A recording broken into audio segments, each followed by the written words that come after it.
Ready, go!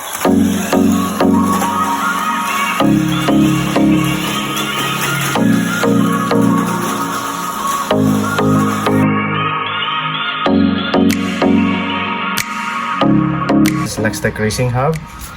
Bringing you yung Hurricane Sonic polycarbonate special. What you call this? 30th anniversary only. Ayan. So, unbox up. Dito tayo sa ilalim. Dito kasi sinagad. Bibili nyo to SRP sa The Brickyard.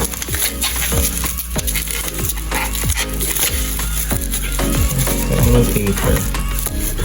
Okay, ayan. Ginagamit ito sa backstock, preferably, and sa pro-stock. Maganda. So yun, may resibo pa tayo galing The Brickyard. Thank you very much, The Brickyard. Sa Pasig pa to.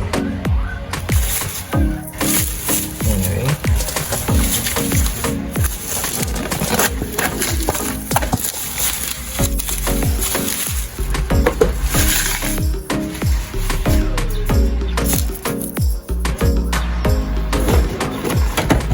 Natin. Excited na tayo. Punta na kasi ng oras. So, yan. First time ko rin ito makita. Charan! Oh, wow. Ganda nga. So,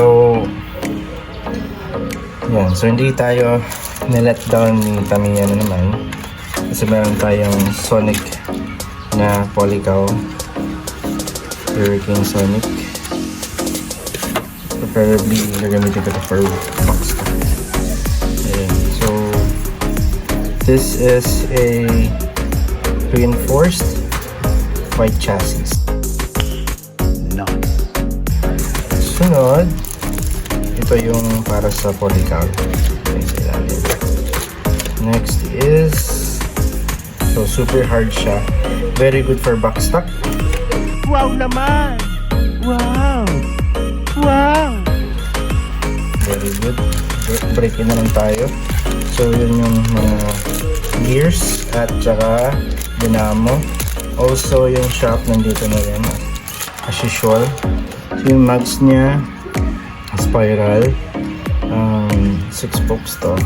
Yun. Spiral. And then yung red internals. So that's what's inside the box. Also the manual. Chatter. Saka yung details. Oops, what's this? Oh my god! Wow! What is this? Ooh, may sticker. Ayan, kita niyo siya. Ganyan siya. Ganun ba? Also, yung decals. Yun. Ganito. Sarap tignan pero parang ayaw kong buuhin kasi ganito lang gusto ko siya ganun. Ayan. So, bubuo na tayo guys. Pagkita ko na lang sa inyo yung finished product later. Ayan. Lapit na muna natin. Thank you guys for watching the unboxing of Hurricane Sonic polycarbonate special body AR chassis, fully cowled, mini 4-wheel drive 30th anniversary. Ayan.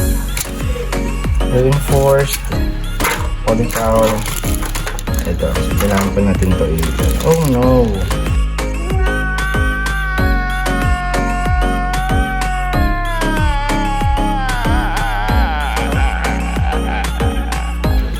Bakit ganito?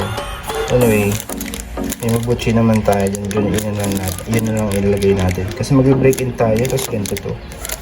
Anyway, ito lang guys, 10 out of 10 siya. So, goods. Thank you for watching. This is Lextech Racing Hub, signing off.